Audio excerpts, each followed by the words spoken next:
Good evening, ladies and gentlemen. Welcome to the Public Works Committee meeting. We've got a full agenda this evening, so let's get down to it. As usual with the Winston-Salem City Council and the council committees, we have a consent agenda and a general agenda. The consent agenda items are taken on one motion unless something is requested by either staff or a committee or council member to pull off. Are there any of the consent agenda items that need to be pulled off for discussion? Mr. Chairman, if there are no items, I move for approval of the consent agenda. Been moved. A second. And seconded. Without discussion, those in favor of approving the consent agenda items, please vote yes. Any opposed, no. And that's unanimous. Thank you. We'll move then to the general agenda. Item G1, please.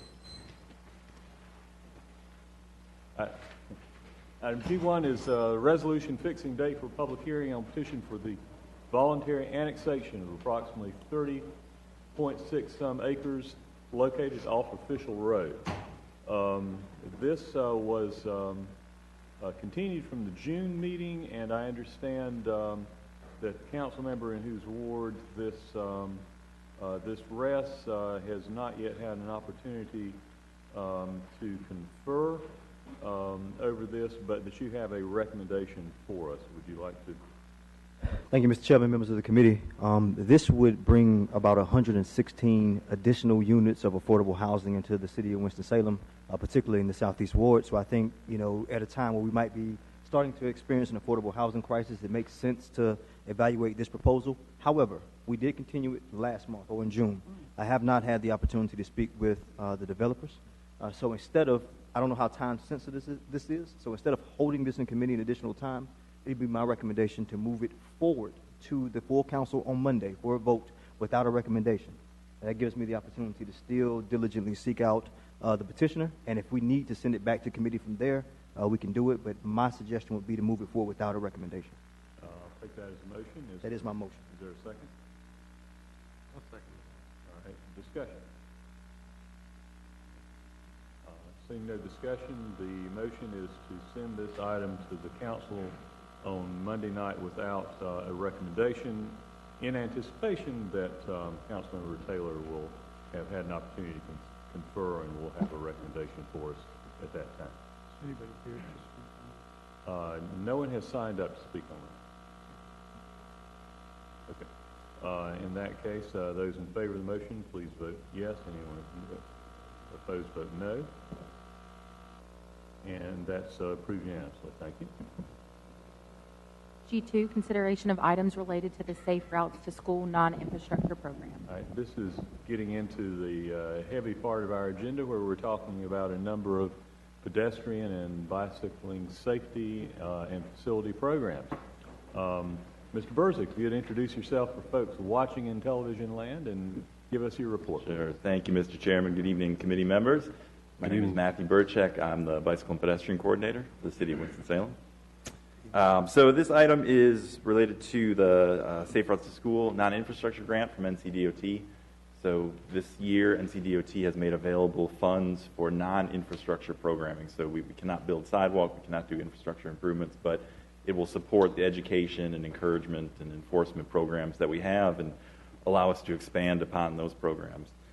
So we received approval to apply back in February, I want to say, and we were successful in that application. So they have decided to award us approximately $250,000 in Safe Routes to School funds. It's a reimbursement program, so it's a 20% local match on that. So we will receive about $200,000 in federal funds with the $50,000 local match. And we can use these funds to supplement the Safe Routes to School program that we have. About 10 years ago, we received a $50,000 Safe Routes to School non-infrastructure grant. We purchased a fleet of bicycles and a trailer, and we've been doing education, working with the National Cycling Center now and the Safe Kids Coalition to provide bike education training in the school system. They've actually incorporated the bicycle education component into their curriculum. So it's an established part of their curriculum now. We've trained over 7,000 students through that program. So this is a pretty extensive expansion of that original program, considering the amount of funding that we have. And it's a 3-year grant, so it'll fund this program and allow us to expand it for the next 3 years. Questions? Discussion? Yes, Mr. Larkin. Congratulations on the grant. I think that's fabulous. Can you elaborate a little bit on the instruction program? Do you actually go out and do that, or do you hire people? Or No. So how does that happen? We did originally. So the way this was set up, we had used the original grant to hire a consultant to help us establish the program. Right away, we knew we did not want to spend our time conducting these classes. So we conducted trainings with the physical education teachers in the school system. So we trained the trainers, one-time training for us, constant training for the students then. And now we work with the National Cycling Center and Safe Kids Coalition, and they actually manage the program. So where does the money spend? How are we spending this grant? Well, part of it will be used for hiring a consultant to manage it. So we definitely need the help to manage the program. If we're going to expand the program, one of the ideas is to begin what's called a walking school bus program to encourage more walking to schools. We would need assistance from a consultant to help get that set up. But other things, we would use the money to purchase bicycle helmets, educational materials, even pay for enforcement activities. So do we contract with the cycling center for implementation? It would be a competitive bid process. It would be a process. Thank you. Ms. Scipio. Are any of these initiatives in the East Ward? Yes, a lot of them. So the school system, especially the bicycle education program, is system-wide. So that trailer travels pretty much to every ward in the city. And then as we're developing, say, the walking school bus program or other enforcement activities, we would certainly have an eye towards the equity issue on that. And as you implement this, do you work with neighborhood groups or other nonprofits in the area? We could. Primarily to this point, it's been the school district in working, with the physical education and really trying to get the school system to take ownership of the Safe Routes to School program as much as possible. So if there are other community groups that we can work with, I know we would certainly be open to that. I'm just curious. Most of our kids are bused. So how do you affect the kids who are riding buses? Because they do need to know about safety. Sure. And does your program help them understand how to be safe at those bus stops? Some of our children are out on those bus stops at 6 in the morning, and it's dark in the winter. Sure. And then they're coming back in the afternoon or evening. So how does this program help those students who may not be on bicycles? Sure. So the Safe Routes to School program for the city in general can focus on those kinds of issues. So we can work with the school system on education programs for that. The funding that we're receiving, the federal funding we're receiving through the Safe Routes to School non-infrastructure grant is strictly prohibited from being used for busing. So the purpose of the Safe Routes to School program is really to encourage cycling and walking to school for the sake of activity, physical activity, and then making those practices safe. At some point, I'd like to see what schools are involved. Sure. Yeah, we can definitely do that. And one of the ways we've been working with the school district is they have statistics on the number of students that take buses, are driven, and or bike or walk to those schools. So we've been working with them to identify the schools where there are high rates of cycling and walking already. I'd like to see that from you. Okay, certainly. Mr. McIntosh. I know we all like to see new bike paths and hard structures put in to facilitate cycling, but this is sort of, I think this goes to help change the culture and to just make people more aware and more comfortable about cycling. I come from the epicenter of aggressive driving, New Jersey, and I swear people are more open and respectful of cyclists and pedestrians in New Jersey than they are here. Mm-hmm. So changing the mind, changing the culture of people who bike and people who don't bike is really important. And so this is, I think, an appropriate place to start that education is with young children. And so I really appreciate this and look forward to the outcome of the program. Thank you. Other comments or questions? The issue before the committee for formal action is the resolution to authorize an agreement with the North Carolina Department of Transportation for this Safe Routes to School non-infrastructure program. Is there a motion? So moved. All right. It's moved by Mr. Larson, second, moved by Mr. Taylor, second by Mr. Larson. Any further discussion? If not, those in favor, please vote yes. Any opposed, no. And that's approved unanimously. Thank you. At some future point, I would look forward to our having a general public presentation, doesn't have to be before the committee, but on what the Safe Routes to School program is, what its goal is, what experience other communities have had, what we have seen done with it here locally, just a general educational program. Certainly. Okay, thank you. Next item. G3, resolution adopting the City of Winston-Salem Bicycle Master Plan. And it looks like Mr. Burzik is up for this one as well. Yeah. I wouldn't have guessed that he Thank had you anything again. to do with bicycling. All right. So, thank you, Mr. Chairman. So we are going to discuss the Winston-Salem Bicycle Master Plan and bring that to you for adoption. So we have been working on this plan, which is now finalized for the past 15 months or so, and it's really an update and a complete revision of the bicycle master plan that is currently adopted. So that plan was adopted in 2005. So it had been a number of years since we had done a bicycle plan, and a lot has happened since 2005. So we needed to address the changes that had happened in the community and the changes that had occurred in just the field of bicycle infrastructure and programming. So this was a good time for us to take on that task.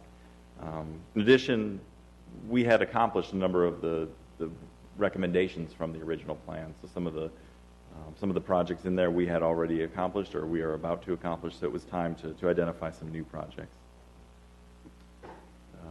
So the team that we developed, city staff, and then we hired a team of consultants to work on this project, AECOM, Stewart, and Simon Resources. And then we had a steering committee comprised of local staff as well as MPO staff to get the regional perspective, NCDOT, a number of different agencies involved. Mr. Burzik, Yes. are any of the steering committee members with us here today? Yes. Would you, any of the steering committee members, would you care to stand up and introduce yourself so we can thank you for your work? Hey there, I'm Michael Hosey. I'm with the National Cyclists Center. Thank you. Thank you. And pass on to your colleagues that we appreciate their time and energy in it as well. Absolutely. Thank you. So I wanted to talk a little bit about the process that we went through in developing the plan. There's these 3 steps laid out here: the network analysis, public input, and then the plan development itself. So I'll talk a little bit about that. So one of the analyses that the consultant performed was a latent demand analysis to essentially to identify where we have the best potential for encouraging bicycle trips. So we looked at a number of factors. You can see those listed there. Everything from low-income populations to job density and retail food service. Distances to schools and colleges, bus stops, so transit service, population density. And what that fed into was that heat map that you see there. And that really represents where we have greatest potential based on those factors to encourage bicycling trips. Not to say that they won't happen elsewhere, but that's the best shot we have. So the other part of it was the crash data. So similar to the pedestrian crash data analysis that we had looked at the previous few months in this committee, the consultant performed a bicycle crash analysis looking at a lot of the same factors that we did. And that helped feed into this analysis, the recommendations as well.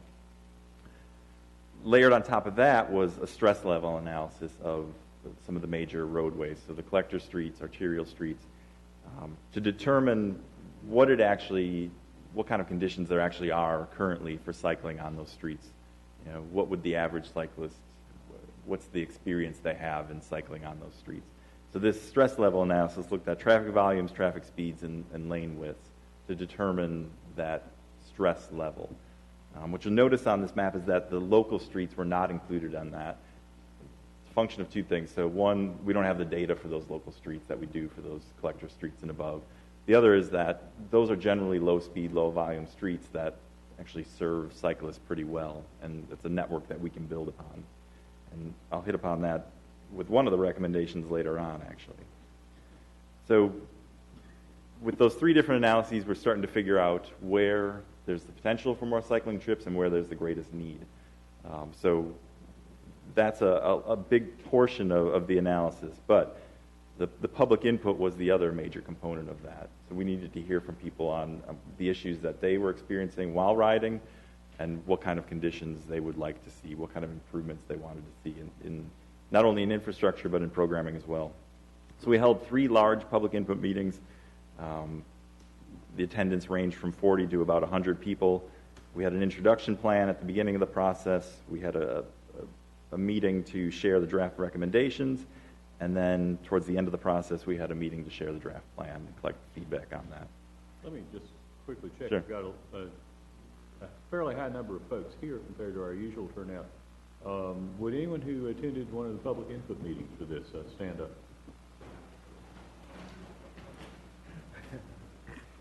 Very good. Thank you for coming. Thank you. Please go ahead. Okay, so in addition to those large public input meetings, we held a series of pop-up meetings where we attended events that previously established events so that we could take the plan to people instead of having them come to us.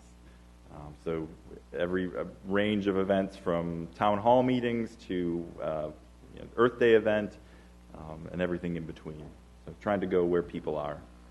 We also had a project website, so for people who, for one reason or another, couldn't attend any of those events, they had the opportunity to review the plan, review the recommendations on the project website. The project website included a public forum so people could have a conversation. There were maps so people could comment on the maps and actually mark them up, and that feedback would get sent to the consultant. And then there were surveys as well that were provided. And right now, the final plan is actually posted on that website. So if anybody's interested in viewing the final plan, that's probably the easiest way to go out and find it. And for folks that didn't see the the fine print, it's Yes. WSBikePlan.com. Correct. Thank you. So the actual recommendations, we kind of hit upon this with the non-infrastructure grant, but there's more than just the infrastructure recommendations. There's something we call the 5 E's. That's engineering, which includes the infrastructure, but then there's education, encouragement, evaluation, and enforcement. And to have a really well-rounded plan, we had to hit upon recommendations within all of those categories. So we'll start with the facility recommendations simply because that's what people tend to think of when they think of a plan like this. And the way the recommendations were broken down to make it a little bit easier to consume was there's 4 established classes of bicycle infrastructure. You can see those listed here. Class 1, shared use paths, so those are our greenways essentially. Class 2 is dedicated bike lanes, so those are bike lanes that are striped on the ground. Class 3 is shared streets and bicycle boulevards, so streets that don't necessarily have any dedicated bike infrastructure, besides maybe shared lane markings or what we're calling a bicycle boulevard. But the bicycle boulevard element is an important one for us, I believe, and I'll talk about that in a minute. One thing we got from the public input meetings was that shared lane markings on the street were not sufficient. That's not what people wanted to see. So none of the recommendations that we have are simply for shared lane markings on the street. If when we get into a design, if that's the only option available, then so be it. But that was not one of the recommendations in the plan to start with. And then class 4 is protected cycle tracks. So those are on-street facilities as well, but essentially provide a protected space on the street, whether there's a physical barrier like a curb or actually protection via on-street parking. Somehow there's protection provided to cyclists on the street. I got a question on Yes, this slide. yes. those miles, is that what exists now? No, that Or is, Is this what we would like to have? that's correct. Those are the recommendations in the plan. I don't think we won't hit all of those miles, but that was the breakdown of the recommendations based on the classification. So the facility recommendations were broken into 17 different priority corridors, and I like this approach in that we didn't look at individual street segments, we looked at entire corridors that stretched between destinations. So when we looked at that latent demand model earlier on, these corridors will connect different elements of that what we identified in that latent demand. So you can see it, I don't know how well you can see this, but this example, for instance, has Northwest Boulevard, Rinalda Road, Hawthorne Road on it, and that's a model for how all of these priority corridors were set up. Not just individual street segments, but actual corridors that people can use to get from one place to the other. And then there were these cut sheets for each of the priority corridors, and you can see how these are. There's a map label, so you can actually refer back to the map, and segment location, a number of other factors. And one thing that I really appreciated about the work that the consultants did was that the implementation notes there. They really did some pretty thorough research on what these corridors were like and what the challenges would be or what the issues are in trying to implement these projects. Moving on to education, so another E of our 5. Recommendations in the education section included cycling and walking audits, so engaging with the community to provide those audits, expansion of the Safe Routes to School program, and then targeted driver and cyclist education. On the encouragement side, there were recommendations related to transportation demand management and then engagement with external agencies. For evaluation, recommendations related to expansion of our current bicycle and pedestrian counting program, continuing the bicycle crash analysis that the consultant set up and began, and then performing project evaluations so that as we're making investments and making physical improvements, we come back and evaluate what kind of an effect those are having. On the enforcement side, recommendation to participate in the Watch for Me NC program, which we are doing. We were selected to be a part of that, so come September we'll be doing a lot of education and enforcement associated with that program. One of the components of which is ensuring that drivers are not parking in bicycle lanes and that they're sharing the road with cyclists. In addition to those 5 E's, there were some institutional recommendations that don't necessarily fit in neatly in one of those 5 E categories, but items like a Vision Zero program, the Bicycle and Pedestrian Advisory Committee, complete streets policy at the local level, and then modifications to the Unified Development Ordinance and our design standards for infrastructure. Support recommendations, so these are physical improvements that aren't necessarily the traditional bike lane or cycle track kind of street improvements, but all the same are required if you're going to have a really robust bicycling program. So ensuring that we have enough bicycle parking, addressing our micromobility systems, public bike repair stands, all the way to public transit. So all of those support programs that really assist with a good bicycling program. And on the implementation side, the consultants spent a lot of time identifying priority projects and ways that we can pursue those, giving us strategies, funding opportunities, and then again, going back to those implementation notes. That gets us, part of the way there when we get into the design and start doing feasibility studies on some of these projects. So we're set up very well. We've identified a lot of key projects, a lot of key programs, and then we have a good strategy, I believe, in place for how to actually implement them. Questions? Yes.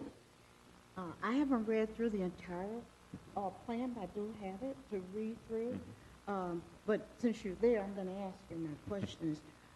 What % of our population are cyclists, and where do they bike the most?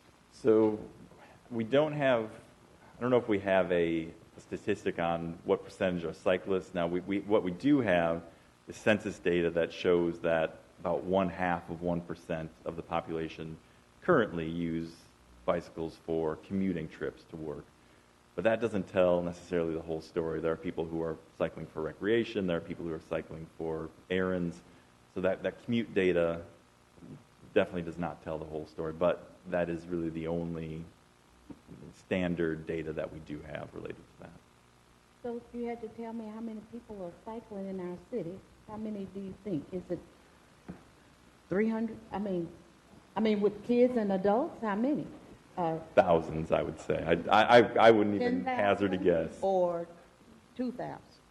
Well, all right. So what I would say, yeah, I would say on the upper end of that. And what we do have data on is the number of cyclists that use, say, like the Salem Lake Trail. We have, I mentioned the bike and pedestrian counting program. We have a continuous counter at Salem Lake. There are, in a year, there are 60 to 70,000 bicycling trips at Salem Lake. So that's those are some of the few statistics, hard statistics that we actually do have on usage. I thought some of the street designs were very interesting. How do you propose that we put that in place? And where's the money going to come from? I mean, when we start paving the streets, do we automatically do striping for bicycles, or, Yes. just need to know how we're going to do that? Certainly. So there are a number of kind of low-hanging fruit opportunities that we have. And you mentioned resurfacing. That is probably the key opportunity that we do have. So we always review. We work with our staff that manages the repaving list, the resurfacing list, and then we coordinate with NCDOT on their resurfacing. And then we'll look at those streets, look for matches between that list and what's in our bicycle plan, and then even look at that list for other opportunities that maybe weren't identified in the plan, and see, based on the roadway width, the number of lanes, the on-street parking, what kind of opportunities there are to put the bicycle infrastructure in. And that's for a lot of our existing bike infrastructure, that's how it was done. We either had, typically it's extra wide lanes that we could take some space from and put bike infrastructure in. So, number one, I don't have to worry about this getting implemented because staff is going to automatically make this happen. Is that right? Oh, yeah. We will certainly be working on that. So that is the standard practice for us, is to look at resurfacing. And that's probably the primary approach that we'll take. But then there are other opportunities, whether it's, say, an NCDOT STIP project that comes into Winston-Salem. What opportunities do we have to work with NCDOT to make sure that bicycle and pedestrian needs are being met with their projects as well? As I see it happening, that if people are going to go some parts of the city and they say, oh, they've got that over there, and I'm going to get a call. When am I going to get that on my street? Or, why did you put this on my street? I didn't ask for it.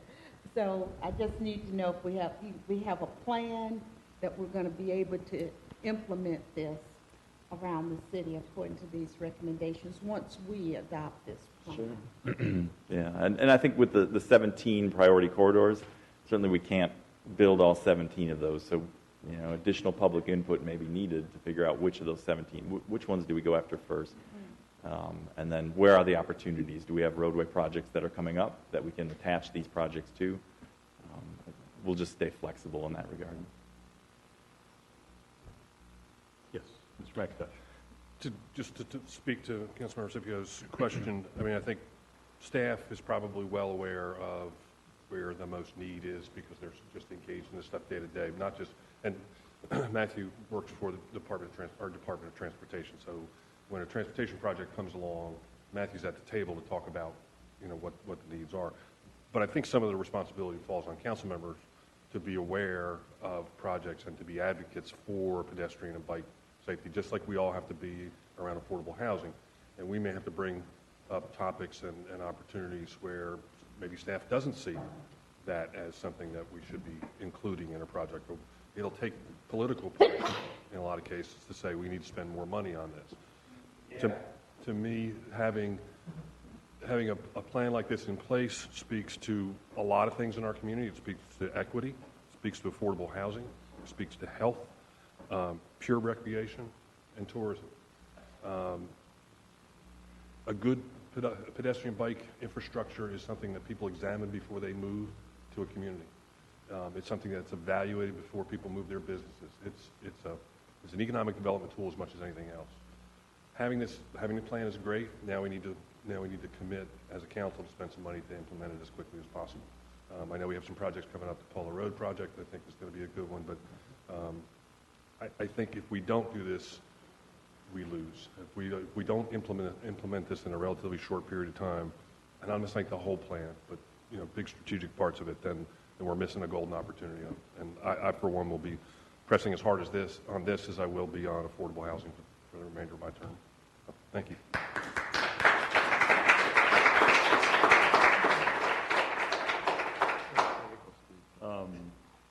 Let's see, other questions from committee members or council members? Yes. Some questions. We've spent a lot of money on greenways, strollways throughout the city, and we'll continue to expand those.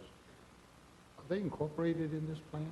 They are. Transportation corridors, because what I'm seeing is some emphasis on certain roads, like to get to Salem Lake. If you want to get to Salem Lake on a bike, probably the best way to do it is on the greenway. And so as we think about prioritizing how we spend our money and where we spend it and where we're destinations abound and whatever, I think we're going to continue to commit a connectivity on our greenways and strollways. And we've done a lot, thank you to the chairman here, a lot of work to make them connected. And I hope that is part of this plan. I didn't quite see that. It is. So if you look at this plan and then look at our Greenway plan, you'll see some overlap. And that comes back to the emphasis on the corridors with this plan. So, going back to that demand, we were trying to link different parts of the city together.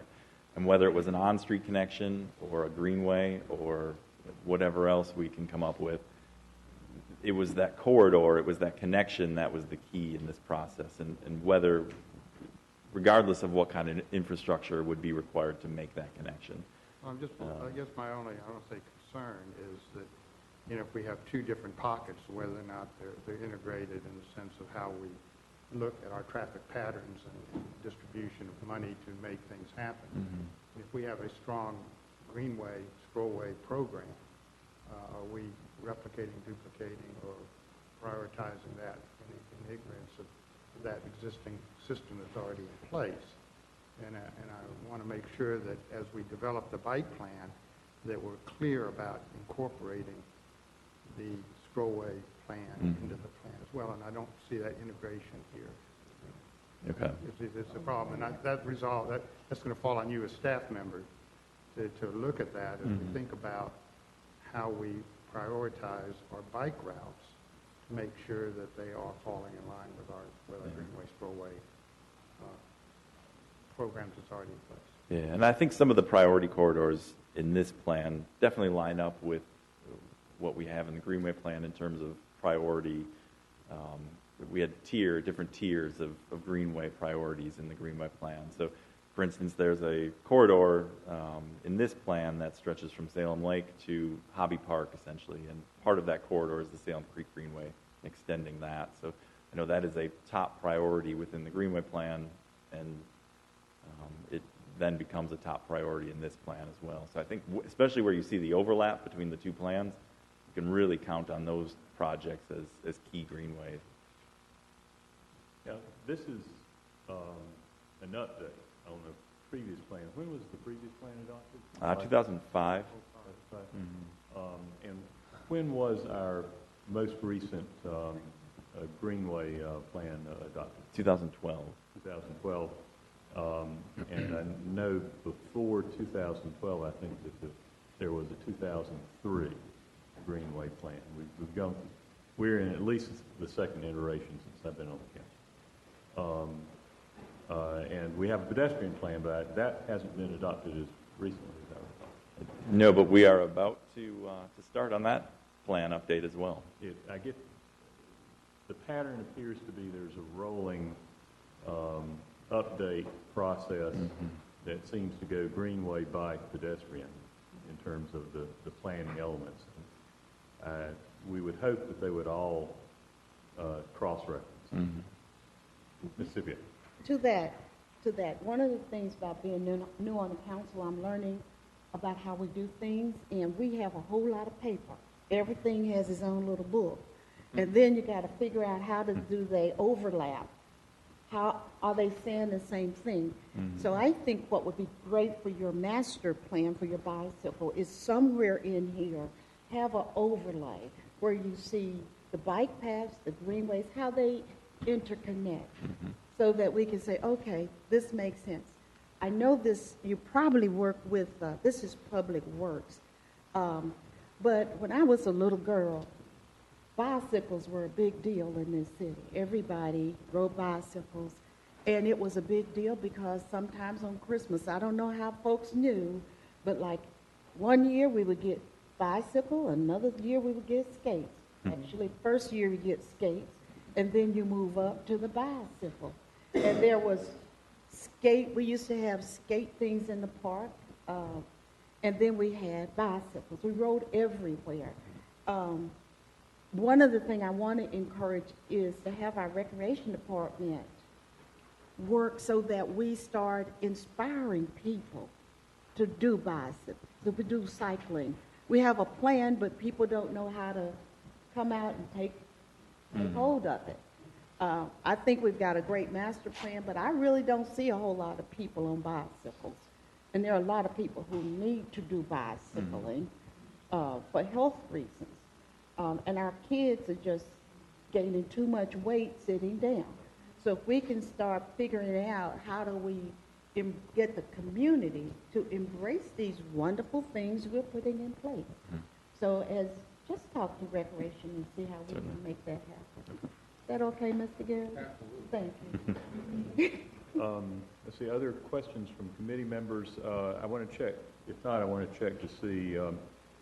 3 people signed up to speak.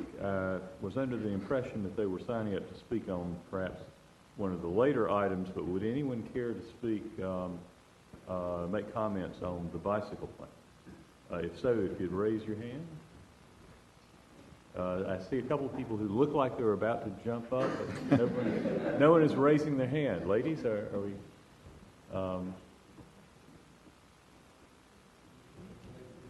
Going once?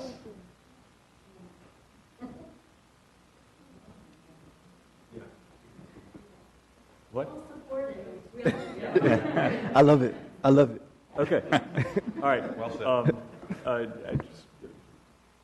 Yeah, Mr. Burzek, I noticed in the plan elements institutional recommendations that you have listed Vision Zero, Bicycle and Pedestrian Advisory Committee, Complete Streets Policy, and Unified Development Ordinance and Design Standards. So those are all components that are included as recommendations within this plan. That's correct. That's correct. Could you elaborate a bit? I imagine that a disproportionate number of the folks who are sitting in the room know what this is. Could you elaborate a little on what the Complete Streets Policy entails and where it is in existence in public policy that affects Winston-Salem? Yeah, so Complete Streets is the idea that as you're developing infrastructure projects, whether it's a roadway project or anything else, that you're taking into account all modes of transportation through that design process. Doesn't necessarily mean that every street is going to have bike lanes and sidewalk and transit on it, but through the planning process, you're taking into account those factors and then designing in a context-sensitive way what's appropriate for each individual street segment. So it's the planning and eventually the funding and implementation of a street that serves all users. And there's a Complete Streets Policy at the state level, so NCDOT has had a Complete Streets Policy for about a decade now, and they're continuing to revise that and work on ways to really see the full implementation of that, of the Complete Streets concept. And then at the MPO level, the Metropolitan Planning Organization level, Winston-Salem MPO has a Complete Streets Policy as well. So we've used that to encourage, through kind of our project evaluation, encourage the inclusion of bike and pedestrian and transit components into all projects. Now, we don't have one at the local level yet, but I think that's where this recommendation came from. This would be a recommendation for Winston-Salem follow suit and adopt. That's correct. And you referenced the UDO and design. Can you give some examples there? I can think of one with sidewalks. We have design standards in place now for all new development. Yes, yeah. But I don't know what it says about bike. The most recent change that affects cycling is that probably three or so years ago, the parking requirements in the UDO were updated to include bicycle parking as well, so that as businesses, as housing units develop, the bicycle parking component is included in there. And so, the next step could be additional bike parking, or it could be high security bike parking. There's any number of options that could be available through the UDO. Other questions or comments from members of the committee? Matter of clarification, I suppose. This plan is dense and has a lot of material in it, and I'll be honest, even though I was given a copy a month ago, I have not waded through the whole thing. The institutional recommendations that are listed on the last page here of your program, I'm assuming that those are individual work items that will be brought forward individually to the council, and we're not approving any of them tonight. Actually, I think they're items within the report, within the plan. We'd have to go in and look at how each is phrased, but I assume that. Well, I'm sorry, go ahead. I assume it's going to be in language such as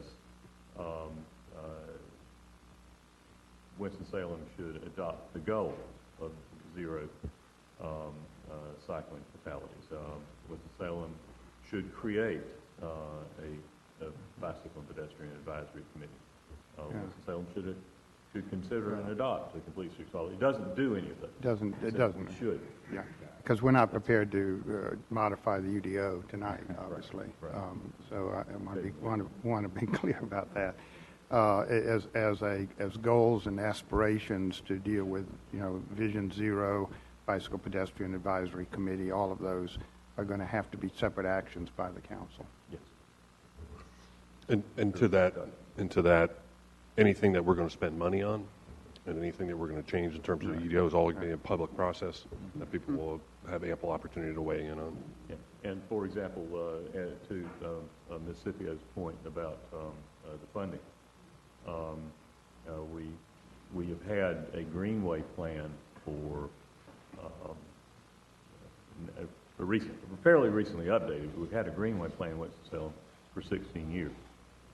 Most of the greenways in the plan don't exist. So it's always a matter of where you can actually find or create the funding to implement an item and which one it's going to be. And it often comes down to just the straight-up community politics of what residents care most about going for that versus other funding in their area and how much total money is put in. The last two bond referendums, we've had significant investments set aside for Greenway, but even those investments have only scratched the surface of what planned goals have been. Other questions, comments? Let me, before everybody thinks I'm a grump on this thing, I'm not. I appreciate the amount of work that was done by staff and the public process that it went through. I think there was a lot of education that occurred during that process. I think this document in itself, from the parts that I've read, are very informative about goals and aspirations of policy and maybe best practices within the field. And I appreciate getting that in a format that is visible now to the public to start digesting that and how it can apply to actual streets in the neighborhoods and streets that are built and developed or redone. The cost of it is astronomical, and the cost effectiveness is competing with other things. But I do think it gives us a goal that if we are going to be responsible in our sustainability programs, in carbon footprint reduction, we are going to have to take some of this stuff very seriously. So thank you for putting this together. All right, Mr. Taylor, and then back to Mississippi. Yeah, I agree with your comments wholeheartedly. I think this speaks to the direction that this city is going. I just want to take a moment and just thank all of the cyclists and friends for coming out and for supporting this plan. Mr. Burchak, thank you for your hard work on this particular plan. And until Ms. Scipio made her comments, I didn't really think about it, because every time I come outside of the house, I live up Reynolds Park Road, and every time I come outside of the house, I'm seeing cyclists, on a regular basis. I mean, I run Salem Lake Trail with me. So if you see a man barely making it around the trail with the chocolate lab, that's me. So say hello on the way by. But this is a good plan. It speaks to the direction of our city, and I'm certainly going to be supporting it. So thank you for your hard work on this. Just one more question. Has the plan been placed on our website for people to be able to access it, or will that happen after the council has approved it? We can do that. We've been relying on the wsbikeplan.com website and directing people from our site to that one because that has been the clearinghouse for everything related to the bike plan. So but the plan is on that website? It is, yes. Okay, so people can see it, even though we haven't formally approved it? Yeah, and that's correct. And it's portrayed as a draft in that context. All right, there is a resolution presented that would adopt the City of Winston-Salem Bicycle Master Plan. Is there a motion? So moved. Right. Second. Moved by Mr. Taylor, second by Ms. Scipio. Discussion? Hearing none, those in favor, please vote yes. Any opposed, no. That's unanimously approved. Thank you. Thank you. And for folks who came out specifically for that item, let me just thank you all for taking the time to come out and sit in on the discussion. Had a little shyness in making public comments, but I know you've commented in other contexts, so thank you. Thank you, Mr. Burson. Item G4, information regarding the Village Pledge Bicycle and Pedestrian Safety Initiative, request from the Recreation and Parks Commission. All right, and Mr. Kane, will you be presenting this from the Recreation and Parks Commission? No, sir, I will not. However, good evening, Chairman Bessie, members of the committee, members of the City Council. This item was brought to staff's attention for an appearance here before this committee, and there are some members of the Recreation and Parks Commission in the audience today. One of those will get up to speak, and I anticipate that there may be others who would like to speak as well. Since no one jumped up to speak on the bicycle plan, I'm guessing that the three folks who signed up to speak are here to speak on this item.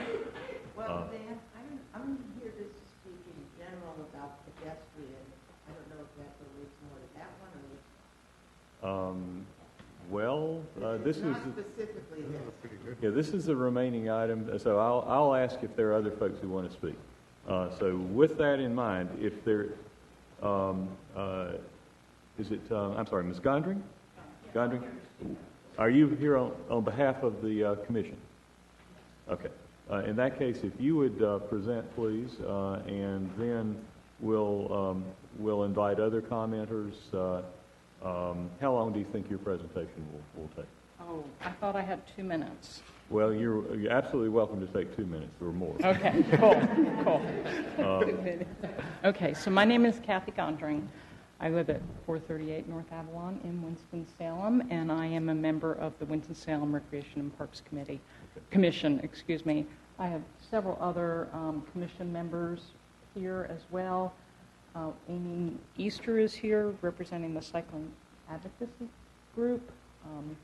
We have some Village Pledge representatives. We have Sierra Club representatives and other citizens of the city. All right, let me start by asking members of the Recreation and Parks Commission who are here to stand, please. Thank you for your time and for your work on this. Appreciate you coming out. Thank you. Please go ahead. Okay, so a lot of what I have to present tonight is very similar to what Matthew just presented. We use slightly different words. So we wanted to request your support of these 4 initiatives that would improve the livability of Winston-Salem so that then we can present to City Council or get your advice on how we can get this in front of City Council. So by livability, one of the main things that we're focused on is alternative safe transportation, alternatives to car traffic. So that would be bicycles and pedestrians primarily. So there are 4 improvements or recommendations that we have. One is to set an objective to eliminate pedestrian fatalities within 5 years. I believe the last time I spoke, we mentioned that there have been 33 pedestrian fatalities in Winston-Salem from 2009 to 2018, 64 bicycle incidents occurring from 2016 to 2018. So the first request is to set a goal, set an objective within 5 years to eliminate those fatalities. The second is to establish a bicycle and pedestrian advisory committee. So the value to you and to City Council of that is that you would have an empowered group of people that you could go to when recommendations are brought to you, and you can say, how would this affect pedestrians and bicycles from a safety perspective? They could do similar to what Matthew said. They could conduct public information gathering sessions and can advise on that, and would report to you and could give you that recommendation and their take on it. The third is to adopt the Urban Street Design Guide of the National Association of City Transportation Officials, NATCO.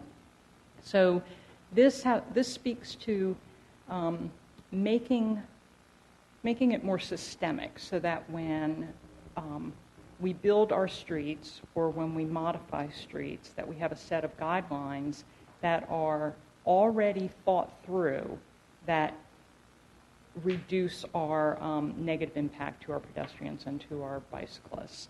So we believe it would make sense to adopt those guidelines and then to modify our engineering standards and to modify our Unified Development Ordinance. So again, it's baked in.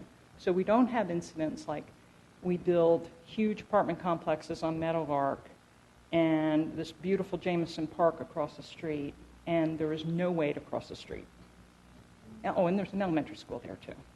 So if we can have engineering standards that take that into account before we build the roads, then we don't have to revise it afterwards. We do it as part of the process.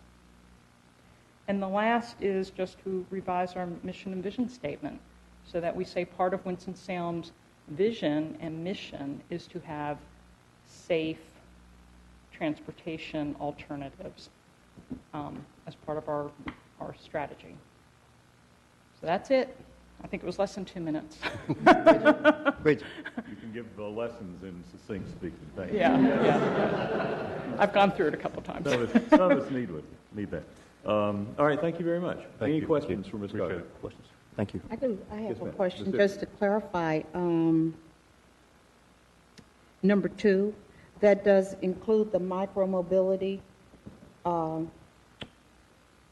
believe Matthew's... the little scooters, those scooters that are like, that does include that in your plan. It says bicycle and pedestrian. Does it include that or not?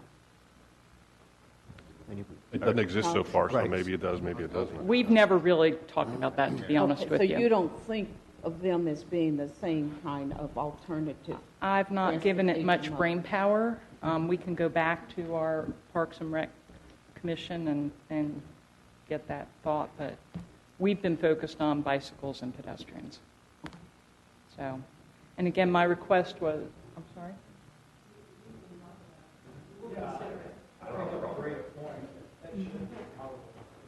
It should include, yeah. So as far as presenting to City Council, how should we proceed on that? Let's get all the comments and the committee can discuss. Okay. All right. Anything else, Mr. Scipio? Any other questions? Thank you very much. For Ms. Godring? Thank you. Thank you very much. All right. The next person to sign up is Amy Easter. Ms. Easter, if you would step forward. Amy Easter, 3407 Luther Street. Most of you know me, but I'm personally an advocate for bicycling, and I ride my bike to work, rode today. And I am in strong support of these initiatives. I appreciate Recreation and Parks Commission for raising them. I think they're super timely with the bike plan adoption. I do think council needs to take this action immediately. We really should not accept pedestrian and cyclist fatalities or injuries. Most of them are preventable. I think we can do a lot of good by just setting that as a formal goal and marking progress towards it. Additionally, the NACTO guidelines are proven to be successful all across the country. The website is super informative if you ever want to learn about infrastructure. To me, it's a no-brainer to implement that and have that in our toolbox. And then the Bike Ped Advisory Committee is another no-brainer. Winston-Salem is actually the last of the 5 large cities in North Carolina to have one of these. Not sure why we don't. We should. And to the point earlier, a lot of cities are starting to transition their BPACs to mobility or micro-mobility advisory committees because we just have more range of transportation options. But that is very important. And I think I'd like to just call out that within the bicycle master plan, these items were called out. Vision Zero, which addresses the safety component, Bike Pedestrian Advisory Committee, Complete Streets, all that stuff. So I think if you're looking at how would you adopt the bicycle master plan, these are initiatives that you as council can put into place right now. And they would help drive future political engagement, community involvement, staff education, and I think it would really help us get the plan implemented soon. So I appreciate your support. Thank you. Thank you. Thank you, Ms. Easter. Any questions of Ms. Easter? Yes, Ms. Silvia. For both, I should have asked this. To adopt the Urban Street Design Guide of the National Association of Transportation, was that used in developing the formats for the streets in the bicycle plan? So therefore, we have actually included it, or we didn't do all of it? So NACDO is really a toolbox of kind of a range of options available in designing streets. So components like bicycle lanes and cycle tracks, for instance, are components within the NACDO guidelines. But you kind of pick and choose from those NACDO guidelines. It goes well beyond bicycle design, though, bicycle infrastructure design. So the components in the bike plan that address cycle tracks and bike lanes, they do line up with what's in NACDO, but it goes well beyond that. Yeah. Okay, very good. Thank you. Ms. Carlson, on the front row there. Hello, I am Elizabeth Carlson, 3303 Buena Vista Road, and I'm not with any of the organizations, but I'm here to speak very strongly and bluntly today about the importance of pedestrian-friendly for a city. And I am a pedestrian. I love to walk, but I very much support the bikers as well. And I do think these can be developed together and should be. Recently, the New York Times wrote an article we all know about Winston-Salem. And not everyone liked that article, but it really talked about Winston-Salem being in a category that it's tough, a smaller city. It's tough to compete with the bigger cities.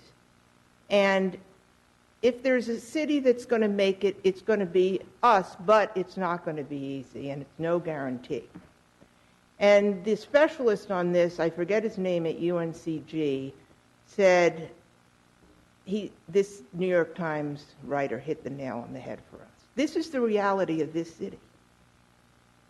I believe that the cities, if we look into the future, the cities that are pedestrian-friendly, whether they be small, medium, or large, are the cities that will succeed, and cities that are not pedestrian-friendly will decline.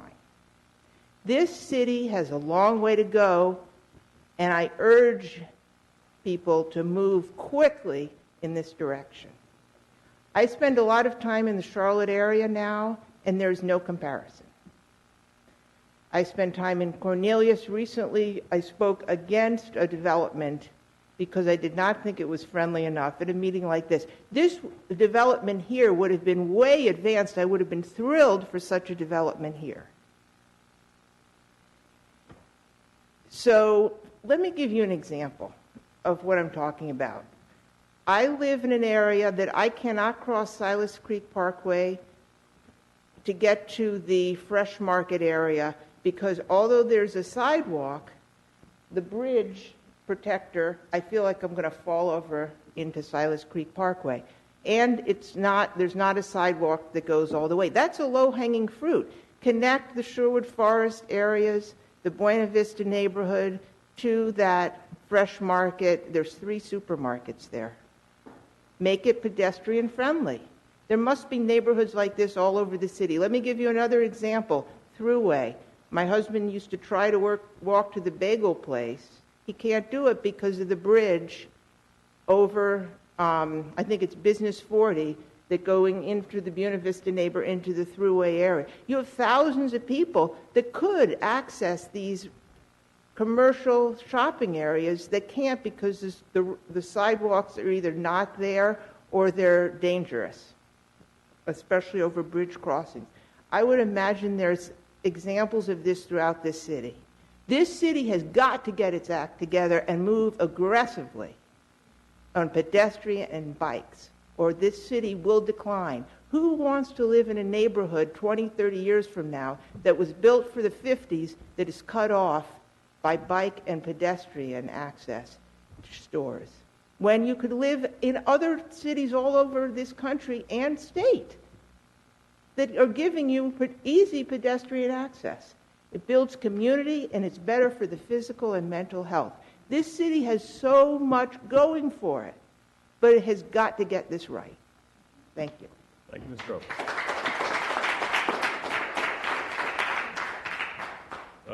Any questions for Ms. Cross? I forgot to ask, Mayor, Ms. Easter, please. support the forward. You were brief, so go. Come on. It was in my notes and I read past it. Anybody who is here tonight to support these initiatives, can you please stand real quick? All right, very good. Thank you for Okay, coming thank you. out. Thank you. Thank you. Yes, Ms. Brackett. I've got comments, but not specifically questions. Okay. Just appropriate time Let me for just check on one thing. Want to thank you for referencing the statistics about pedestrian fatalities. Those were actually developed in response to a request from this committee, I believe, last year. And they were part of a study that we used when we approved a list of high priority pedestrian safety projects around the city, and part of the basis for the council's recent decision to approve $2 million in bond funding specifically earmarked for those pedestrian safety projects. Mr. DeCain, can you prepare for the committee an update on the status of those projects? Of course, sir. We can bring that to you next month. All right, so we can have that report in September. And that, how many projects did we initially approve in our first run at priority? So the full list included almost 90 projects. Now, there were different tiers. There was a tier 1, which included intersections at which there were fatal crashes. I think there were 8 intersections on that, and then there was a list of projects for which we had design work underway or nearly complete. And there were another 14 on that, so 20 to 25 that are on the priority list right now. And so those are the ones that are actually in the works. That's correct. Right. All right, thank you. And did anyone else want to make brief comments this evening? Yes, Ms. Breed. Jake Easter, 3407 Luther Street. I basically just want to underscore what Councilman McIntosh said about the opportunity, and give a couple of real life examples to what you were talking about people choosing when and where they move to. Our house that we bought on Luther Street is 2 blocks from a bike lane that comes all the way downtown. That was a major factor in where we bought our house. I just rented a shop over off of Griffith Road, and I'm super disappointed that I can't ride there. Clemensville Road is probably, I would venture to say, the most dangerous road in Winston for a cyclist. It's 55 miles an hour in 2 lanes. It's just, it's crazy. That's a real competitive category. What's the most dangerous road? Yeah, unfortunately, yes. It's definitely top 3. But Amazon HQ, the new headquarters, they came out right after they announced they were looking for a new headquarters, and emphasized that public transit and bike and pedestrian friendly areas would be high on the list of things that they were looking for. So that's basically all I needed to say. And then also, like, to the danger point, rather recently, a few months ago, I saw a woman pushing a stroller in the middle of the traffic lane on Peters Creek Parkway trying to get to a bus stop. And it was heartbreaking. So I support all of this. So I actually really am happy to see council on board with all of this and the trajectory that we're on. So thank you. Thank you very much. Others who would like to speak briefly? Yes, sir. Step up. And then we'll get to you. The luck of who I saw first. Hi, George Peterson, 1454 Capri Road. Just very briefly, I wanted to support and also thank the Commission for bringing this plan. I think it's a really great idea and very important for us to make sure pedestrians are safe. I think it also factors into a more important point, which is just the fact that we have to think about long-term changes within the world and how our city applies to that. For example, carbon footprint was brought up, and we as a small city can't really make a big impact on climate change within the world as a whole. What we can do is represent what we think a city should look like in the future to help make sure that those changes are at least slowed down. I think that's a really important point of this too. If you talk about things like public safety, changing climate and the way that reducing car traffic and that sort of thing is going to be a big part of that is a very important point to consider, and I just think that's something we should keep in mind when we're talking about this. But I appreciate everybody for the great comments and great questions, and I think it's very important. So, thank you. Thank you. Thank you.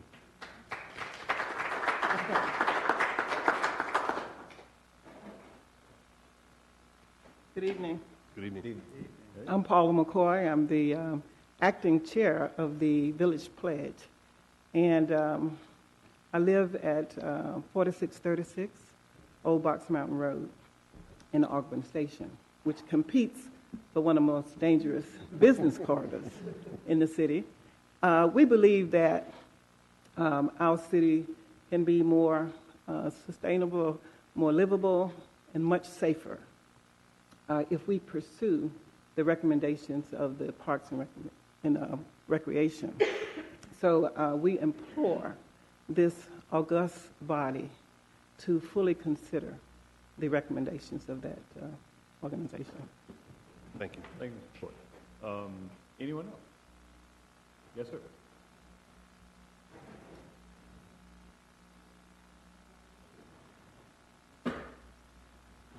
My name's Arnold Smith. My name's Arnold Smith. I live at 620 South Broad Street. I just wanted to add in support of both of these two items. One, I'd encourage you, when you're considering these and moving the plans forward, not to consider the number of people who ride their bicycle or who choose to walk somewhere now until there's a safe opportunity to do so and get to a destination. I don't think people are taking advantage of that opportunity. The other thing is, as you make infrastructure improvements, it's not realistic that there's all of a sudden going to be infrastructure connecting to destinations, but as these are incrementally put in place, it's important that other aspects of the plan, like education and enforcement, actually happen. As the Broad Street Bridge was just reinstalled and opened with bike lanes on either side, days later, as the dash opened, there were police cars parked in the bike lane and blocking the sidewalk. So we can't encourage the city to use this infrastructure if we're not going to take it seriously. That's all. Thank you. Thank you. Yes, ma'am. I think I saw another hand up over here. Floodgates are open. Very briefly, my name is Kelly Gondring, and my address is 1014 Oaklawn Avenue. And one thing that I wanted to say is I'm a pretty avid cyclist, and I do love to, I walk downtown all the time to eat dinner, walk back. But the other thing is that while I think it can impact me, and I also think that it is something that impacts lots of socioeconomic statuses. And I think that it is something when I bike around to different areas of Winston-Salem, there are lots of people walking for different reasons. And one of the things that I find so important is that it is a cost-effective way to encourage people to get from one place to the other. I used to work at the public defender's office. There are a lot of people who simply cannot afford a car. It costs a lot of money. There are lots of issues with once you get a suspension, how you get it back. It is incredibly difficult. And I think that if we can encourage people to walk and to bike, and that if it is safe for them, then we are going to help eliminate some of those barriers that we have to getting where people need to be. So I do think it's important to be able to get to Thruway. I personally agree. I think it's very hard for me to walk to Whole Foods, but I also think that there are other areas of the city that I have biked in, and it is simply not safe there, and it needs to be for everybody in the city. So thank you. Thank you.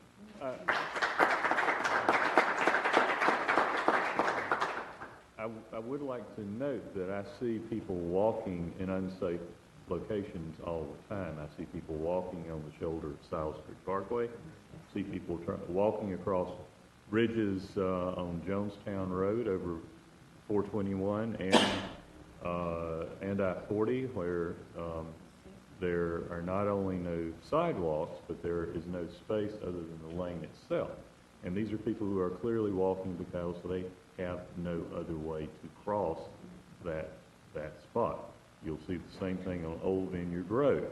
There are no sidewalks, there is nothing but the lane, and you see people walking across it because they clearly have no other way to get across. So there is an existing real public safety hazard there caused by total lack of facility and people who have no other way to get around. I'm curious. I don't want to break off any other specific comments, folks who want to. Okay. We've got a bunch of avid cyclists here, I can tell. Who has taken advantage of the bike racks on the local bus system? Okay. Good. Just one thing I commend to your consideration. There are parts of the city that it's one of those things where in terms of the safe cycling sense, you can't get there from here. One way that I have jumped those gaps, I did that today. You bike to the nearest stop, you catch the bus, you put your bike on the rack in front, doesn't cost you extra, it's $1 a ride, even if you don't get a pass. You can take that downtown, you can change buses and take it across town, all the way out to an access point on Salem Lake or the Salem Creek Trail, or get to see the new Quarry Park and Mr. Taylor's district, which is a great place. If you haven't seen it, I second that motion. So if you haven't taken advantage of that, check it out, and if you don't like it, let us know why. Anyone else who would like to speak briefly? Yes, sir.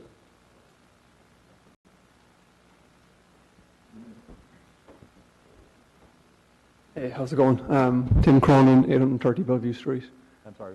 830 Bellevue Street. Tim Cronin is my name. I'm from Ireland originally, and I can tell you I've been to a lot of European cities, and every major city across Europe has something like what we're talking about here. Cycle paths everywhere. I worked in Dublin, in Ireland, for 5 years, and I cycled to work every day, 6 miles there and back across the city. It's 1.5 million people. Major city in Ireland, and if it works there, it can definitely work here. I agree there's a few points here made that is the future of cities to have greenways, safe paths for pedestrians and cyclists. I can guarantee you that's going to make the city better for everybody here. I do not go into the downtown that much because I have to drive there. Parking is hard. It's difficult to get at certain times of the day. And it's just so dangerous to cycle. I don't cycle there anymore. I'm part of an MS cycle team. We cycle Tanglewood every year. I'm a triathlete. I cycle all over Clemens and Louisville usually because the roads are quieter. So it's definitely affecting my vision of the city that I live in, that I've relocated to from another country. So I think stuff like this, if we can get this going sooner rather than later, it's going to improve it for everyone living here. All right. Sorry, was another hand up? Yes, ma'am, please. Come on. Good evening, everyone. Good evening. My name is Artina Dawkins. I live at 2033 T-Berry Court, and I support the pedestrian-friendly initiatives as well, and I agree with the comments that have been made today. I did want to comment that I live off of Ebert, which is, Forsyth Tech is on that street, and there are no sidewalks, and people walk all the time. And I'm really concerned because late at night it's hard to see people walking, and some people don't know to walk on facing traffic, and there are a couple of curves on that street, and so if you're not paying attention, it's easy to hit someone. So I really think it's important for us to get sidewalks on there because a lot of people walk, and the bus doesn't go the length of Ebert, and so people take, I think, the bus stops at London Lane or something like that, and then they have to walk the rest of the way. So I think this is really important. Thank you. Those routes don't go beyond London Lane, they turn up there. Thank you. Yes, you're welcome. Thank you. I believe that T-Berry Lane is in your district. Work on that. Work on that. Let's talk about sidewalks around. All right, let's not. Uh-oh. Yeah. Uh-oh. Yeah. All right. We should. Okay. All right. I'm going to take chair's privilege here and look back at the list of recommendations. You got essentially number one is a goal to get rid of pedestrian and cycling fatalities within 5 years. I think that we just passed a recommendation to the council that the zero fatalities be adopted as a goal. Establish a Winston-Salem Bicycle and Pedestrian Advisory Commission. Again, that's specifically included in the cycling plan that we adopted. If the council, it was included there as a recommendation. If the council sees fit to follow suit and approve the plan on Monday night, then that would be an initiative that would have to be implemented in some fashion to move forward. When could staff be ready to bring forward an implementation plan? And you've got the committee's backing, so I don't really need to ask for that again. Pardon? Well, I was looking at Matthew. He's the star this evening, and my key resource in all this. Go ahead. We can certainly do research on bicycle and pedestrian advisory committees around the state, see how they're established, how they've been established, how they're set up. Within a couple months, we could certainly have something prepared. November for an action plan report. Does that be feasible? Yeah, and I think we can certainly bring a recommendation or at least a proposal to get the committee's input on how you would like to see it structured at that point. Certainly. Very good. Thank you. Yeah, I'm sorry. I would like to see sort of a structure of membership, size, and qualifications, and I'd also like to see some description of responsibilities, and that can be patterned off of other cities, I assume, fairly quickly. But I think eventually the appointments are made by the mayor, Mayor Pro Tem, and approved by council. So we would need to go through that process. But it would be good to have guidelines as to the qualifications of people you'd be looking for on that commission. Ms. Sophia? And also, what would it take to investigate number 3, the Urban City Design Guide incorporation into our UDO? That's actually the next question. I know that's the next question I was jumped the gun there. Okay. You're doing one by everyone? I thought we'd just do one by one. Okay. But the commission should have a geographic diversity element as well. And so I would include that because, as we have noted, there are issues all over the city. 8 members, 1 per board. That would probably be. I think they like an odd number, so they probably do 9. Yeah, chair and 8 members. Yeah, chair and 8 members. And of course, I'm sure that other communities have technical position requirements, so that you want people who are, expert in this, that, or the other angle. But we'll have some draft possibilities come back to us. Again, assuming the the full council doesn't balk on us on Monday night, but They wouldn't dare. we've got 5 of the 8 council members here, so not likely. But now, Ms. Ivy, your question about number 3 is actually a very good technical question, because we have complete street policies. We have a recommendation in the bicycling plan that the Winston-Salem adopt complete street policies. But before we can, in my opinion, before we can act intelligently on that recommendation, we have to get a technical report from our staff on precisely what adopting the urban street design guide would mean in terms of the requirements that we apply to new road projects, what the major new elements would be, what they would involve, how much they would cost, who needs to be who needs to be involved in reviewing those factors from a cost and technical standpoint. It's easy enough to say we recommend adoption of complete street policy, but if you're going to go to an existing specific design guide and say we adopt those, what is that going to entail? How those would be implemented. And key to that would be assessing how many of our streets are out of compliance to those guides.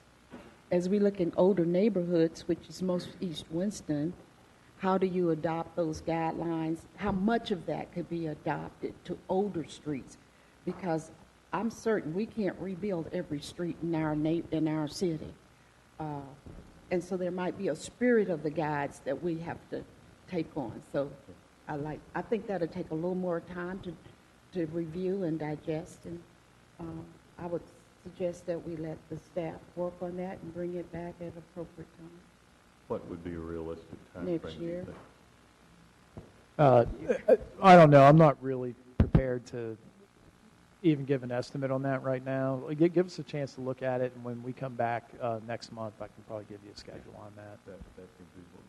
Yes, Mr. Franklin. I think we are already using NACTO as a best practices guideline, and in the bike master plan, it was used as a best practice panel or guide. If we can commit to continue to do that in our any transportation efforts that we're making, any new projects, to use it as a guideline until we can vet it, I would imagine the planning board probably would have to look at it. I know inspections, I mean, it's got a lot of parts to it, and I'd love to have it in concrete, but it will commit us to some financial things that we just need to be aware of before we go ahead and just commit to them. Yes, sir. I agree, and I think it would be remiss of staff not to bring back the broader implications of adopting anything in a strict form that's written by others. We certainly do use NACTO guidelines in many aspects. In fact, the micromobility, the next item that Matthew's going to brief you on, we used a lot of their information just on the micromobility alone. But we already use these guidelines, as you mentioned, in our evaluation and the items that we bring forth as far as improvements today. So that's a standard practice. Yeah. And I might inquire, Ms.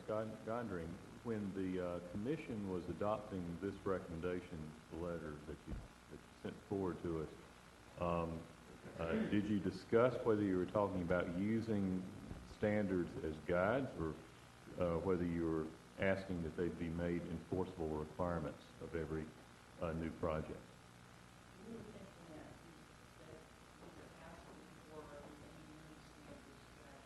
Yeah. To require that. All right, that would be a major new step. But the thought process was that we wanted things to be baked in so that you weren't doing one. I'm sorry, Mike. I made the mistake of asking a yes or no question. Sorry. The thought process was that we incorporated into standards so that you don't have to one-off every decision that you make. So that every time you build a street or you modify a street, you already have a set of standards to look at. in effect for something that ambitious, It's big. we'd have to make it a fiscal note on that. Yeah, I agree. And to the extent that it required changes in the Unified Development Ordinance, Mhm. you would have to go through an extended public debate and vetting process. Mhm. Yeah. So, And we'd have to let the development community weigh in because they will have their issues as well. but, okay, thank you for clarifying.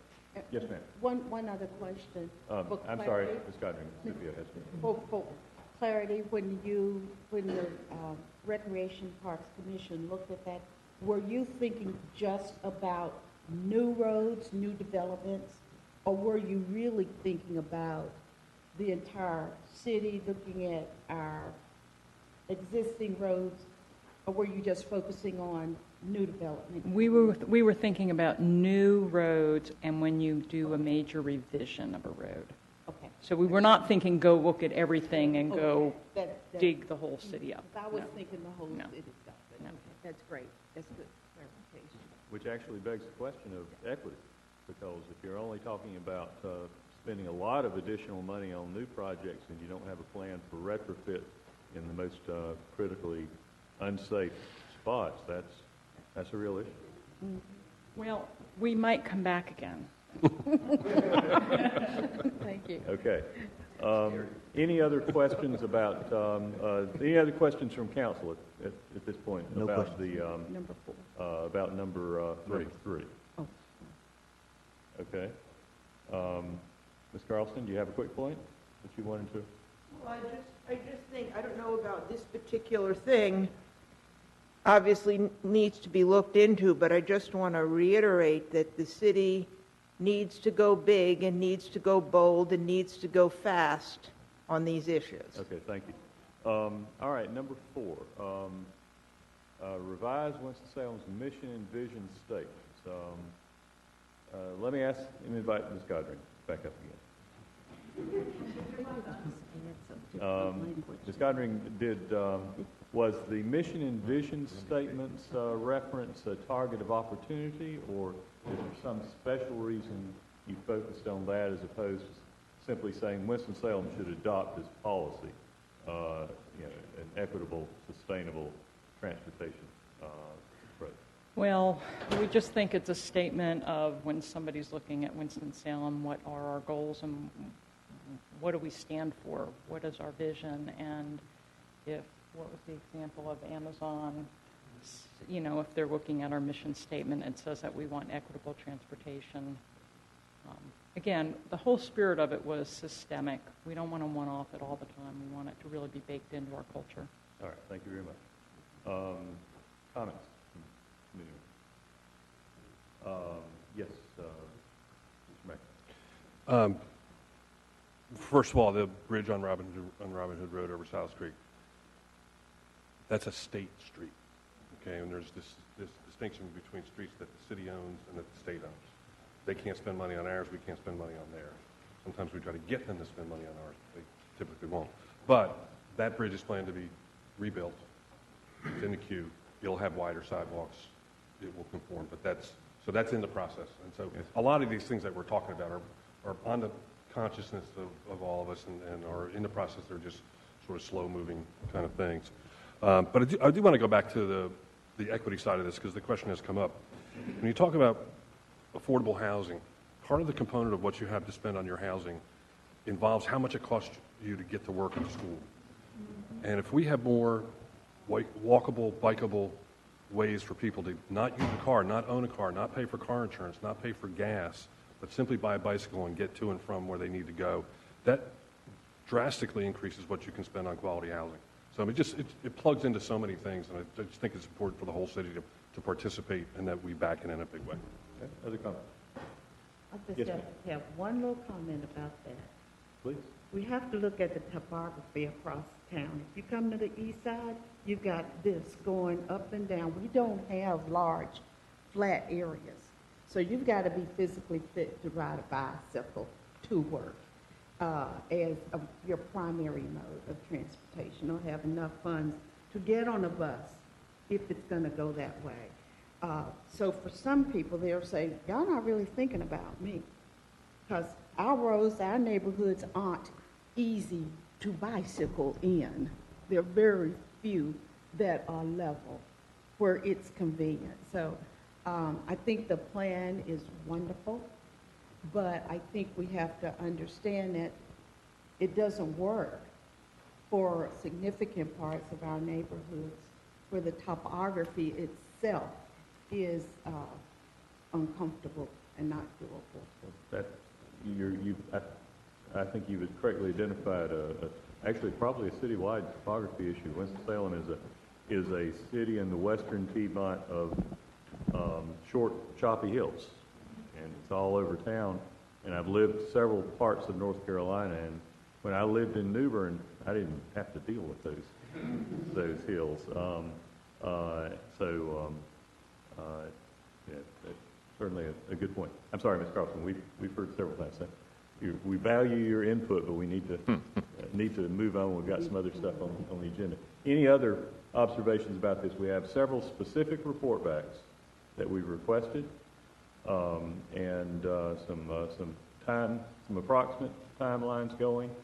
I want to thank again everyone who spent the time to prepare your thoughts and come out this evening, because it is a truism of local government that you don't get anything done without sustained public input and participation, and we look to you to sustain your involvement and commitment. Several of the points that we were asking, that you were asking for action, that we were responding with questions, mentioned, well, we were looking at doing some more on that. All of what not all, but most of what we were talking about involves substantial investments. And many of those are going to be battles on priority. Where do you go with a limited pool of funds first? Where can you go to increase the available pools? And your advocacy is going to be key on an ongoing basis to seeing that those questions are raised. I know that we want systemic change, but the implementation of changes, even when they're agreed upon, get followed out on a case-by-case basis. So thank you for your involvement, and we appreciate that. Yes, Mr. Larson. Let's go back to number 4 for just a minute and talk a little bit about what's been raised, the question of the image of the city and marketing the city. There's currently undergoing a massive study funded by WSB and Chamber, and certainly the question's been raised about the marketability of the city and as being a friendly, progressive town. And so as we look then at the mission statement, this is more to the city manager, I suppose. How often do we sit down? I know we have occasionally sat down and done a complete review of our mission statement and visioning statement, and we do that periodically, right? We do that as part of Councilman Larson, as part of the strategic plan review. I would caution against putting too specific things in the mission or vision. The strategic plan does, most recently you came up with the 16 priorities. Right. And you didn't rank, even though they're ranked, we didn't put them in the plan with any, one's higher than the other. Within those 16 is bike and pedestrian projects. I would caution against changing the mission or vision for bike pedestrian, because then somebody's going to say, well, how come affordable housing isn't in your... Any number of things. I want to make sure that there is a niche or a clear statement of our priorities within how we vision the city in multiple transportation, and certainly as part of our sustainability programs that we're trying to ramp up right now, that we incorporate this aspect into that plan. Mm-hmm. Yeah. Very good. And one thing that we might include in sort of report backs is where we have existing statements of commitment and plans and policies that the city has already adopted that are the equivalent of that. Right. And we could also, Chairman, come back and show you, I was just totaling it up, as you mentioned it already, in the bonds, just the last bond referendum, there's almost $12 million in different pots for bike and pedestrian greenways or bike pedestrian or the multi-use path. So and it doesn't count the $2 million of lobs that the council just recently approved. So there's not enough by any means, but there are some significant investments planned. Other questions, comments on this? This committee does meet on typically the second Tuesday at 6 p.m. and I anticipate that we will have related issues on a rolling basis. So come on back, come on down, and anything you didn't get to say tonight, you can say again. The council on Monday night will have. Would we have a public hearing on this matter? On the bicycling plan on Monday night? No? Okay, so that's just a council action item. On the second meeting of every month, there is an open public comment period. Any issue that is germane to city business, you can have up to 3 minutes to make comments there. That's not this coming Monday, but that would be 2 Mondays after that. It's this Monday. Is that the second Monday? Yeah. This Monday is public comment. This Monday is the public comment night. And we would stand corrected by folks who are. And we would welcome rational comments. Yes, actually, we would. Thank you. Balance is good. Okay.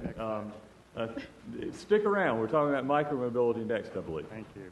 Thank you again for coming out for this item. But seriously, we've got some interesting information coming up right now on micromobility.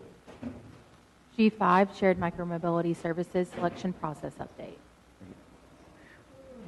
And I think that Mr. Burzik is on the hot seat again. Thank you, Mr. Chairman.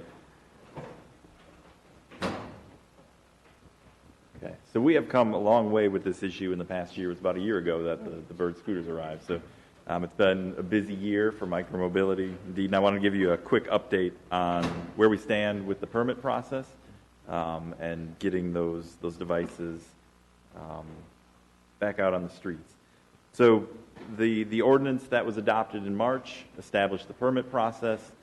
We've gone through that now, and we've made a kind of a tentative selection of which companies should operate those devices.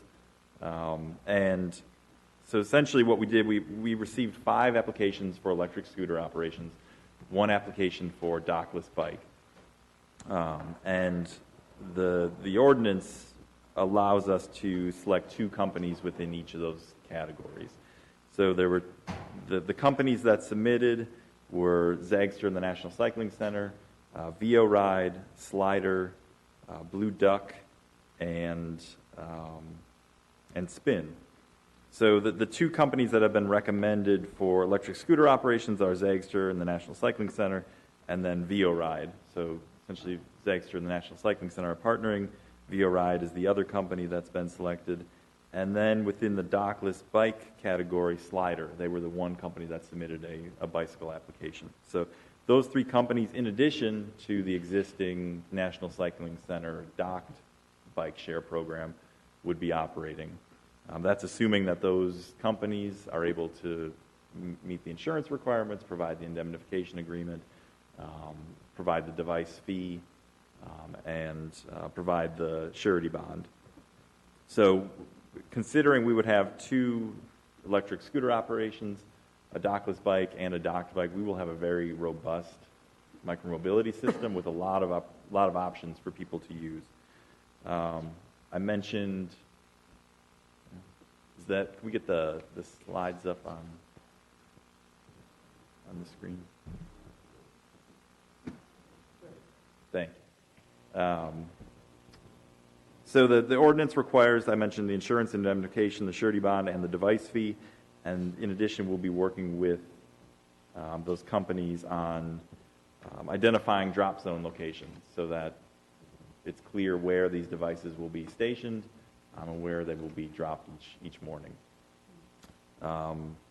The ordinance set up the framework for the management of micromobility systems. So essentially what that did was set up the permit process, allow for the development of a selection committee, and the selection process for these companies.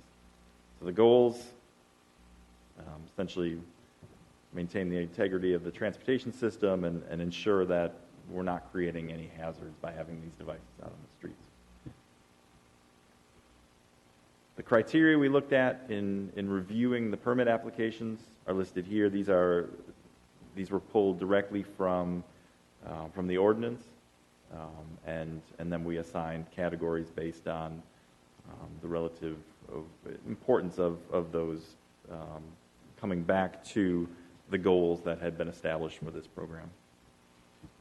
So the selection committee included a pretty good diverse group of representation from different organizations from around the city, county staff. WISTA was represented, Downtown Winston-Salem Partnership, since they will be seeing a lot of these devices most likely. And then the Adaptables, which is a center for independent living for individuals with disabilities. Again, getting back to ensuring that we are maintaining access on the sidewalks through this program. That committee met 3 times. The first time we developed the evaluation criteria, and then in between meeting 1 and 2, the committee members performed an independent review of the applications. We met the second time to discuss those reviews. After the second meeting, we had a series of questions for the potential operators. They provided those responses, and then we met a third time and established a final ranking of the different companies. So the things we are working on now and in the future steps, which will be happening in the next month to 2 months, coordinating with those micromobility providers to ensure that they are providing what's required in the ordinance, that we're working with them to establish those drop zones that I mentioned, actually issuing them the permits. Within 4 weeks of issuing the permit, those companies are required by ordinance to have their fleet available on the streets. At that point, we'll be collecting and analyzing the data. We're looking at software platforms right now to kind of aggregate that data and allow us to view the trends and see where there's activity. So that's kind of the other part of this is not only working with these providers, but identifying the tools we need to be able to manage the fleets. And then adjusting fleet size, drop zones, and management practices based on the analysis that we can do of that data. So if we identify other areas that need drop zones, we can work with those companies to do so and continue to adjust as things progress. The other thing we would like to do over the course of the next year is collect user input. So, how are people using these devices? What would they like to see? What's been working? What hasn't been working? So, gathering public input on that. And the permits are actually they're valid for 1 year. So each year we have the opportunity to revise and come back, and that's reflected in the adjusting the permit application process. So this year we learned a few things that we can apply for next year's application process. And then next summer we would start that application process all over and evaluate how good of a job that these companies did in providing micromobility services. Questions? Yes, Mr. Stepp. Mr. Burchek, just a quick question about the presentation. First of all, it was concise and detailed, so thank you. Mm-hmm. First slide, where you indicate who are recommended exactly for permits, there are some numbers in parentheses there. Tell me about those numbers. So those were in their permit applications, those were the launch fleet sizes that they have recommended. So that's what they would like to lead with. Okay.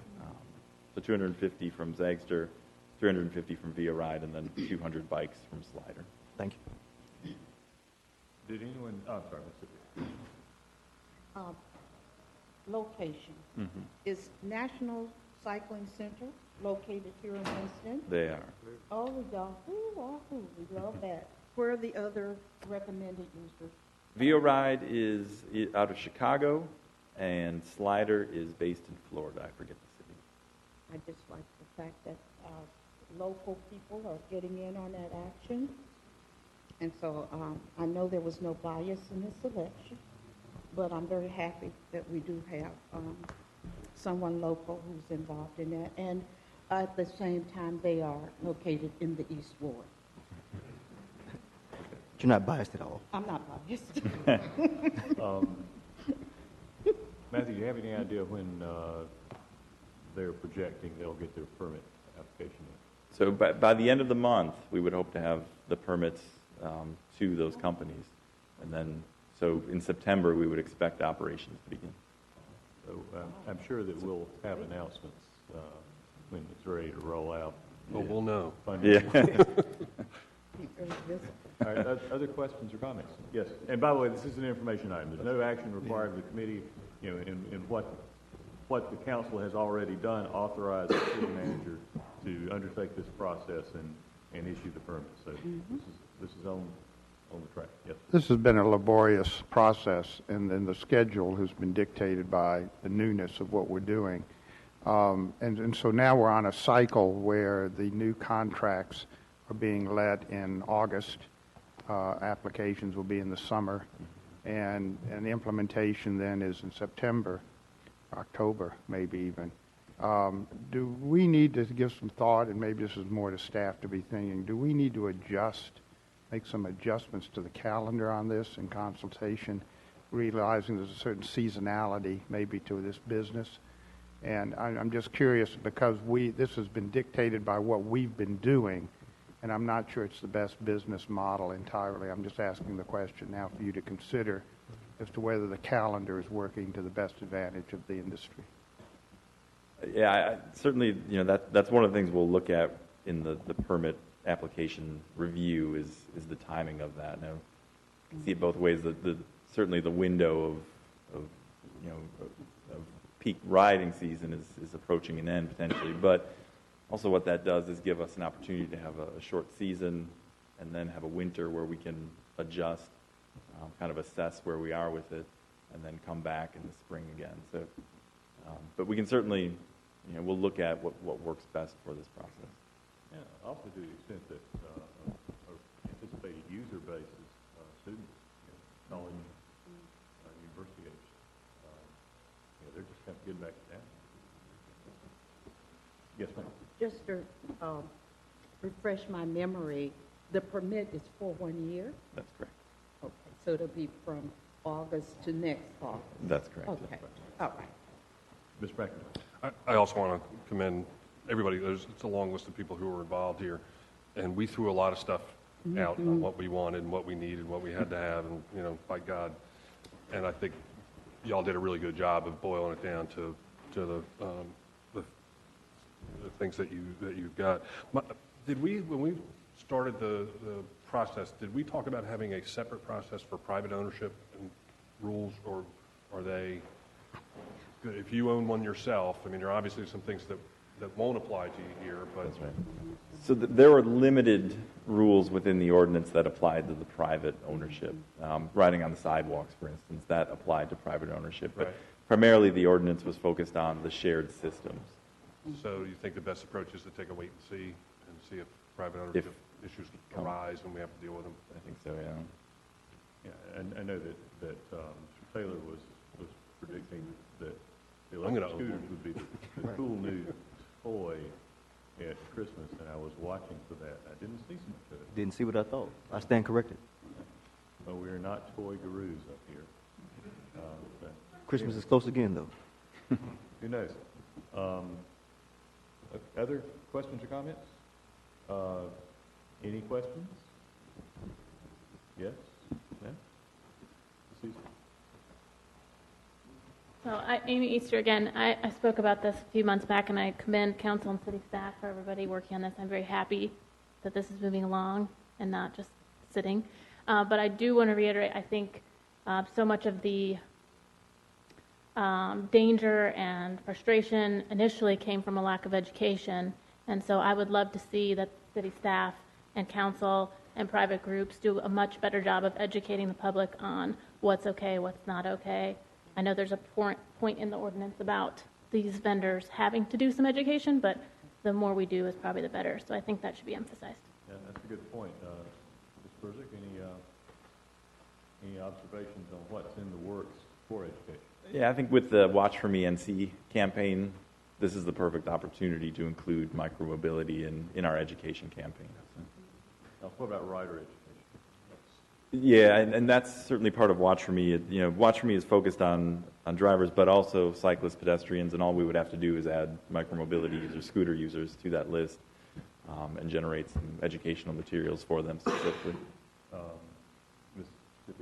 just had, for clarity, point of clarity, and correct me if I'm wrong.